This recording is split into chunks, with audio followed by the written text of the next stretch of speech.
Exactly, we're in 2020. Preach. Like, serve your own damn plate, make your own damn egg. I ain't finna argue about twerking. Hi everybody, welcome back to my channel. This is Las Gordas. My name is Jackie. I'm here with my roommates. Hi everybody, it's Cami Jose. And Giselle. And we're here today and we're gonna be eating some Dominos. And we're gonna be talking about the Latinx community and specifically machismo. So before we get started, let's get our food. So we have some pizza. This is bacon and pepperoni. And then we have some sad looking boneless chicken wings. This one is jalapeno and pepperoni. So we're gonna take a short break and we're all gonna grab some pizza and we'll be right back. So I have my pepperoni pizza with bacon and I'm gonna dip her in some ranch. Okay, ready? First bite. Controversial opinion. I prefer Domino's over Pizza Hut. Well, I used to be a Pizza Hut person because they have stuffed crust. But that's the only reason. Like, the pizza itself is not good. Like, her tomato sauce is booty. It's bland. If Domino's had Pizza Hut's stuffed crust, Domino's would rule the game. That's just my very biased personal opinion. But I can eat either or. You don't care? I just get a buffalo sauce.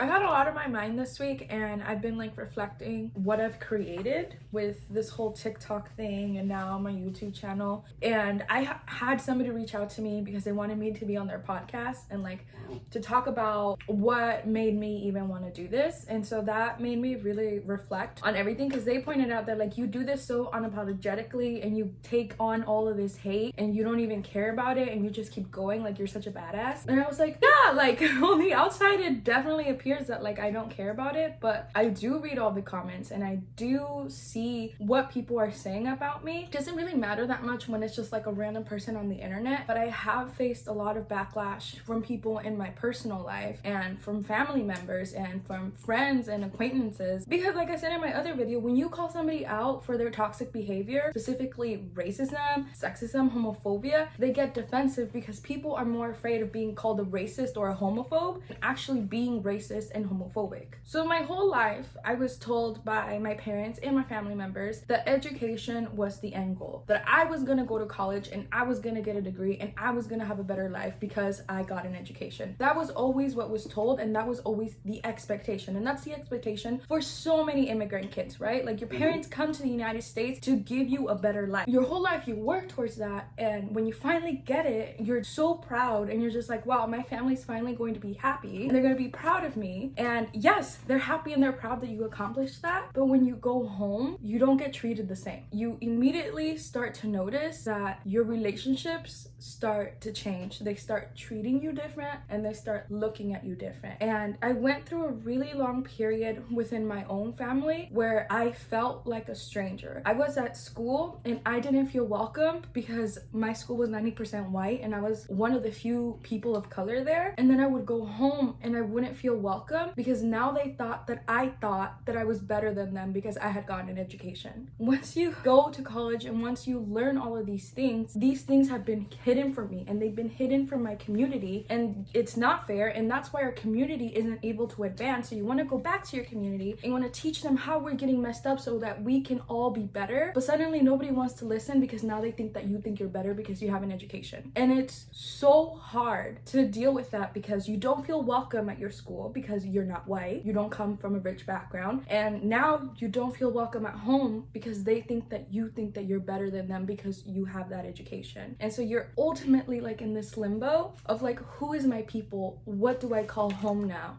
I struggled so much with that, and I went through such a deep depression my sophomore year because I didn't know where I belonged anymore. And it took a really long time. It took therapy and it took finding a group of friends who also came from immigrant families and were literally experiencing the same thing that I was feeling for me to realize and process what was happening and for me to be able to grow from that. I would go home and I would tell my siblings, hey, don't say the N-word, that's racist and this is why. My siblings would be like, oh, so you think you know better now just because you have an education? Do you think we're stupid? Like, why are you treating us like that? Like, you don't know everything. It was such a defense that they would have because they thought that I now thought that I was better simply because I was at a building where I wasn't even welcome. And that that's so hard to explain to people who didn't get the opportunity to go to school. There suddenly is like this invisible wall where they're projecting their insecurities around their education onto you, and they suddenly think that you think you're better, which I don't think I'm better because I got lucky to make it through the educational system. I want to use the education that I received to now provide that information to the people I care about because they were robbed of that. And I was privileged enough to be able to experience it, and because I was privileged, I want to use that privilege to help others. And that's all it is. And it's so heartbreaking to face all of that backlash from the people you care about the most because they're unable to understand that they are projecting their insecurities onto you. You said that so beautifully, Jacqueline. I've had a lot of time to think about it, and like I was in therapy for a long time and I just couldn't explain to my therapist, I'm like, I just don't feel like I have a home anymore. This is not just beautiful. Like, I can literally feel what you're feeling because I went through it. A lot of Latinx folks go through it. And it's like we have privilege to be in school, and I'm so grateful. And I'm so grateful for my parents and my family members that support me. But when I go back, there's just negative energy. They're just directed towards me knowing more than them, and that's not the case. I had to drop out of school. Mental health was a big issue. And just going back to Woodburn, it's just my family, I don't know if they just didn't want to understand because they think I'm smart. It's not necessarily it. At first it was, hell yeah, I'm privileged to go to a university. But literally sophomore year as well, Jacqueline explained it so beautifully, like we just don't know where we belong. We go to school, it's majority white folks, and that was a culture shock in itself. Now going back home is a culture shock in itself just because I get treated differently. I identify as gender nonconforming, and I literally said through society and its gender norms and its societal norms in general. And my parents and my family members are receptive, yes, of course, but a lot of other things that's not so receptive. That's just linked back to the Latinx community in itself and machismo and its heteronormativity and everything like that. And that's not who I am. And I'm grateful that they listen to me, but they like give me negative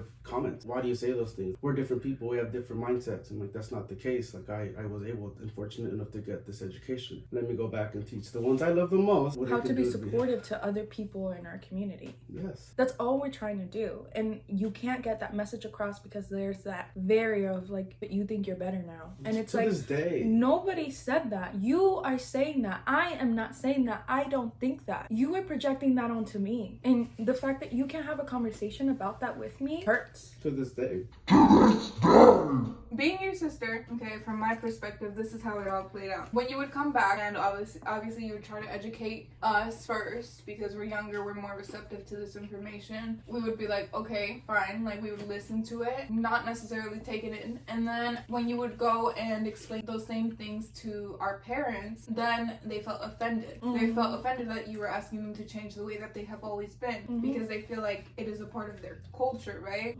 It's a part of their culture to be, I guess, blind to a lot of things. And so they'd be very just upset at you. Then when you would leave is when they would talk to us about it and be like, well, I don't know why she's acting like this. And you know, them being our parents and we were being protective, we were like, you're right, like why is she asking us to change? You know, like we've done this our whole lives, you know, stuff like that. So I think also to like attach that to what you were saying, you said going to university, it's a culture shock because it's all white folks and we were used to being with all people of color or Latinx folks around us. Then you also said going back home, it's also a culture shock. I would agree with that only because, okay, once you go to school and you get all this information, you learn all this stuff, right? Something that you thought you knew your whole life is completely different when you go back.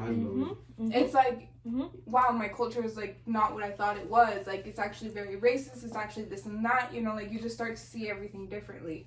I was thinking a lot about that this week because like I said, I did have that podcast interview with Montserrat. Amazing. I love you. Thank you for having me on. And it brought up a lot of things, you know, her saying like, you take criticism so elegantly, you know, like, because I don't ever do like ranting videos on my TikTok account and just say like, I hate everything and I'm never gonna listen to you guys. Like you guys are getting to me. Like I just internalize all of that. And I'm like, you know what? Like those are random people. But when it comes to people that I know, when it's my own family, like that's really hard. When you get people that you know, like saying like, why are you bringing our community down? You're supposed to be lifting it up. Who do you think you are? Why are you trying to change me? Most of the harshest critiques and the harshest comments, they're coming from males in my family, males in my community, because males in our community are not used to seeing women speak up, you know, because within the Latinx community, women have a certain role. We're caretakers, we're nurturers. And when we become a girlfriend or a wife, we become our husband's mom. That's our role. We're expected to cook. We're expected to clean, while our husband is just sitting down watching TV, drinking a beer. That's the expectation. That's the ideal wife. And you have to be a good cook. You have to be a good cook so he can brag to his homies about what having a wife is all about. It's really disgusting when you see like Latinx people like bragging about like their partners, especially men. They brag about how good their women can cook and not about like, she's actually really amazing. I love her. She treats me really well. It's really hard for me to actually have an engaging conversation about issues within our community with males, with Latinx males, because their machismo is so strong. They refuse to acknowledge any points. They just shut down. They tell me I don't know what I'm talking about. They start projecting all of these things of what they think a woman should be onto me, and then we get nowhere and it just turns into an argument, or they just walk away.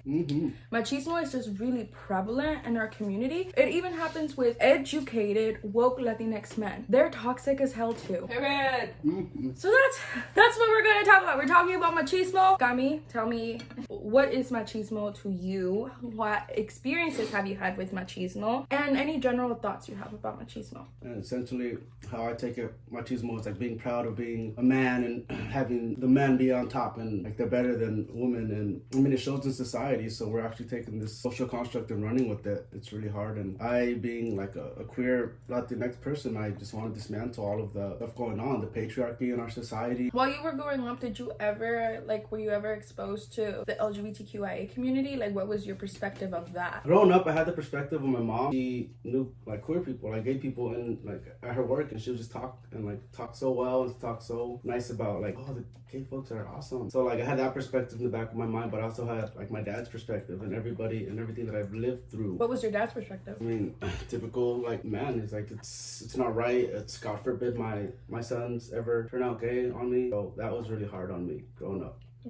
Having to hear that kind of stuff, and my mom defending queer people, and I saw her as like a superhero, but I still couldn't come out to them just because of the toxicity that was engraved in my mind growing up, from being Latino, being Catholic, living in Woodburn. They were very hard. I always knew I was gay growing up, but having those perspectives and that mentality of like gays are going to hell, shouldn't be a thing, and yeah, having people around my family and even strangers in Woodburn just call queer and gay people just like disgusting and not right, and they just need the right girl to change them. Like all of those things, having to internalize all of that stuff through elementary school, through middle school. In middle school, like I finally just like came to terms with it myself, but I had to keep that hidden till I turned 20 I think. So you got to college? Yeah, until I got to college.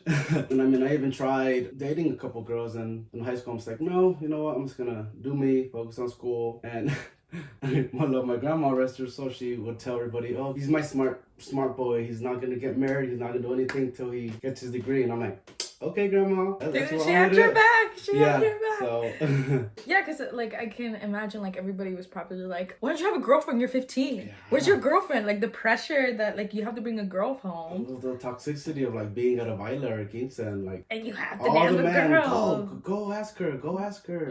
Why not? And I would just literally, I'd be saying, no, I don't know how to dance. I don't want to dance. And yeah, so it's kind of weird knowing where was my place. Like, where was I supposed to be in society? Rattled my freaking brain and just sent me into a deep depression, and my mental health like got worse and worse, just trying to not internalize all of this stuff. But it was already a little too late. To this day, I'm still trying to unravel and just unpack all of the hardships I had being a little gay boy in Woodburn, Oregon. That's another side of machismo that like we don't hear enough about, you know?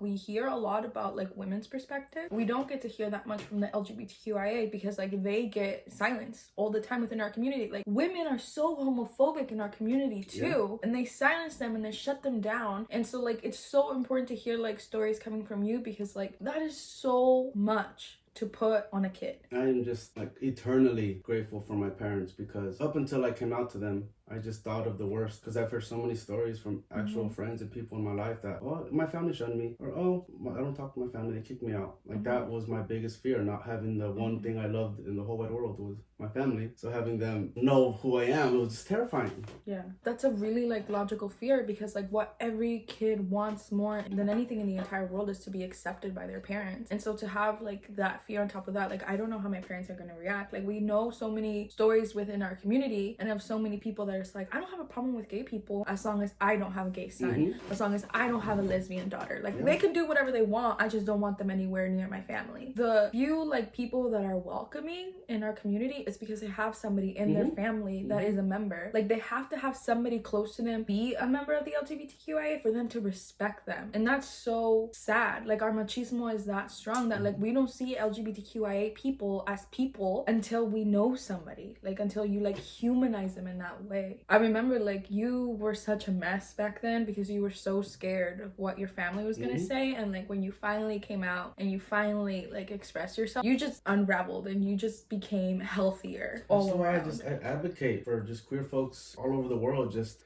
be safe and be comfortable, and just know that when y'all are ready and willing and able to come out to the world, you have an amazing community that has your back. If not them, I will have your back. I'm so openly queer. One, because I'm like deconstructing machismo and heteronormativity. But second is just for those queer little babies. I used to work at a restaurant. And like this, I would wear pins just to be openly queer. And like the little kids, like, I love your pins. Oh my God, like I love your nails. All the little queer babies out there, y'all find the love for yourself. I guarantee you things will get better, because it has for me. It's continuing to get better. But I'm just learning you have to just keep pushing yourself if you want to be. About a year or so ago, I found this non-binary writer on Instagram. Their name is Deshaun L. Harrison. I'll put their information in the description below so you can follow them on Instagram. They had this on their bio, this quote: "To be visibly queer is to choose your happiness over your safety." And I kid you not, after reading this, from then on out, I decided to be myself and be true to myself and love myself. You're choosing your own personal happiness and to conform to what society's expecting of you. I've given up on conforming. Yeah, that's beautiful. That's a beautiful quote. That's a perfect transition point to what I want to talk about next, which is the dangerous part of what machismo is, right? So like, we know machismo is toxic, and we know machismo is like, boys will be boys and boys are expected to do A, B, and C, right? Machismo takes it one step further, because there are certain expectations of what a man is supposed to do, and this particularly affects folks in the LGBTQIA, specifically gay men and trans women, because there are people who are wanting to let go of masculinity because they know that masculinity is really toxic, and they want to embrace femininity more. And nothing is more offensive to machismo than a man rejecting their own masculinity. That is a personal offense for all these machista men, and it's so offensive to them that they would kill somebody who wants to embrace their femininity. I think that plays into the whole Alexa situation that you brought up on TikTok. Yes! Because she was murdered for being a trans woman. That's it. That's all I have to say. For using a restroom. Heterosexual cisgender men are so brainwashed by machismo about what a man's role is supposed to be that when anybody steps outside of that square, they don't know how to act, and their logic tells them that the only logical thing is to take that person out, to murder them. Because if they're not 100% hombre and macho, then they don't value us as a person. In what world does that actually make any sense? Within any culture, any race, there's gonna be machista men, just because it's supposed to be like you said, boys will be boys. That's kind of what is expected of men. If they are not machista, they are not manly, right? And so they use that against women. They belittle us. They assume that we are supposed to be their caretakers at all times. And I'll tie that into like our own family. When I'm at home, my parents, my dad expects us to cook for him, to serve his plate, you know, little things like that. When we go to family functions or family reunions, we're all supposed to be in the kitchen while all the guys are just sitting down, drinking a beer outside, making ignorant jokes, you know, they're just doing all that while we're supposed to be doing all this. We're supposed to get everything ready for the party. We're supposed to be doing todo el que hacer. Exactly. We're just supposed to be the caretakers. And I think another thing that ties into machismo, but other views of women, such as we are supposed to be sexual beings for them, not for ourselves. We cannot enjoy our sexuality for ourselves. If it is not for our men, then we are whores. Along with sexuality, I'd say that there's definitely a double standard, considering the fact that men are expected to have sex or have sexual relations with as many women as they possibly can by a certain age. And if they don't, I mean, then they're not manly enough. Whereas if it was for women, we are expected to stay virgins until we are married off to our men. Because again, we are sexual beings for men, not for ourselves. I like that idea because like Latinx men, they're like, oh, I can have this girl, that girl, this girl. But when it comes to like their sister, like she can have sex. No, what the heck? She's 18. Well, they're 15, 16-year-old just out here doing what they want. Having kids. Shaming their sisters for, exploring their sexuality. Exactly. Like in a past relationship that I had, there were 3 guys and 1 girl. Their little sister, she was in elementary school. And they were already telling her how she was not allowed to date until she was a certain age. And she was certainly not allowed to sleep with anybody until she was a certain age. Meanwhile, they had like a 13-year-old brother and they were giving them sex advice. And I was just like, do you not think that's wrong? That's terrible. And they're like, why do you always bring this up? Like, whatever. Like, stop talking about it. And like at the time, like I was young, I didn't know how to really defend myself, so I would just drop it. Machismo starts really young, and censoring and controlling women starts really young. Also, in the machismo culture, like men are given the pass to be mediocre and nobody will say a damn thing. Men will always be the favorite child regardless of what they've done. And that even goes in our family. Like my mom, there's 6 of them. There's 5 girls, 1 guy. My grandpa, so he always wanted to have only sons, and because he got 5 daughters, he said he hated God because God didn't give him the sons that he wanted and women were useless.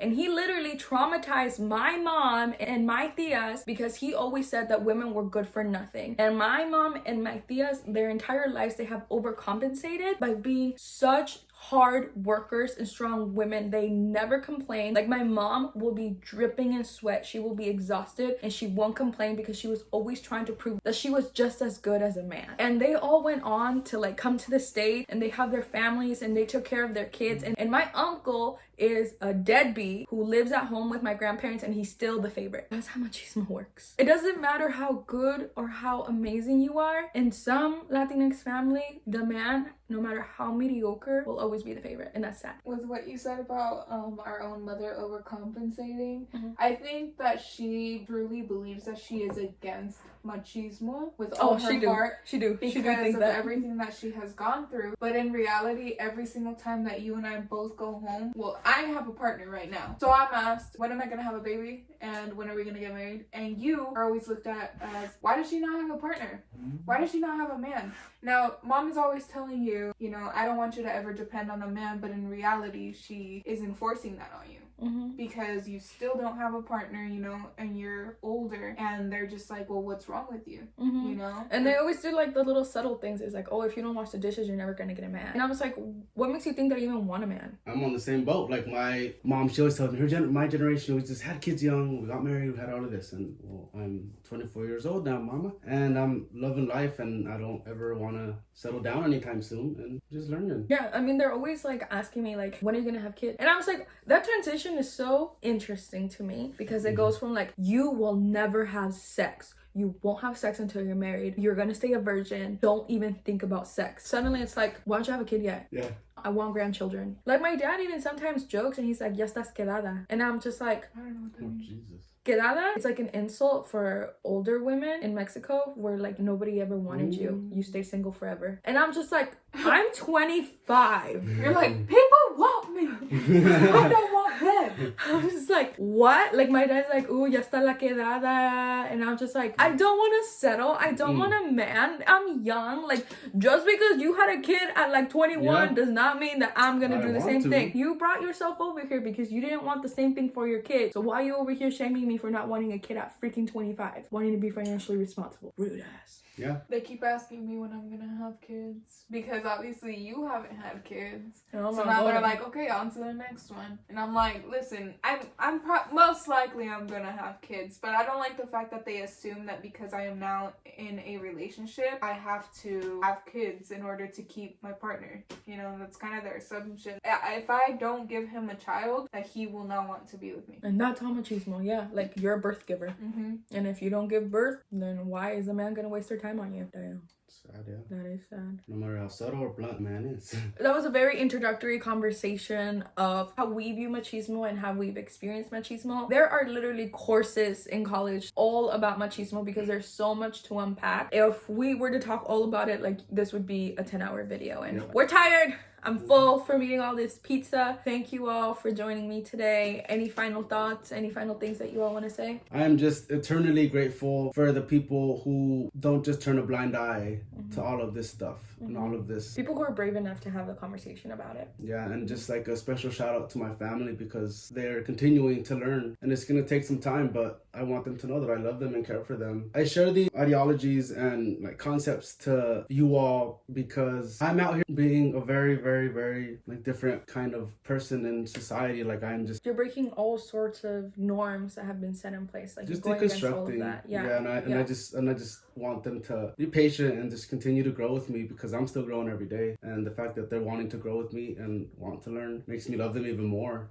And to all the queer folks out there, non-binary folks, trans folks, just know that it's gonna get better, especially my Latinx queer folks. It's getting better every day that I'm alive. So just continue to be happy and help me deconstruct these societal norms with Jacqueline and Giselle. There's a lot of people out there fighting for you that love you and accept you. We as a community can do better. We need to hold ourselves and our men accountable for their actions because we should no longer be tolerating these ignorant acts. Exactly. We're in 2020. Preach. Like, serve your own damn plate. Make your own damn egg. I ain't finna argue about twerking. Yes. Meg. And I'm gonna sleep with whoever I want and I don't owe you an explanation. Yeah, so those were all really valid points. Thank you all for joining us today. I really hope that you learned something. Leave any comments you have below. I will have Giselle and Cami's social media accounts listed in the description so you can follow them if you want. Be sure to give us a thumbs up and subscribe if you haven't, and we will see you all in the next video. Bye!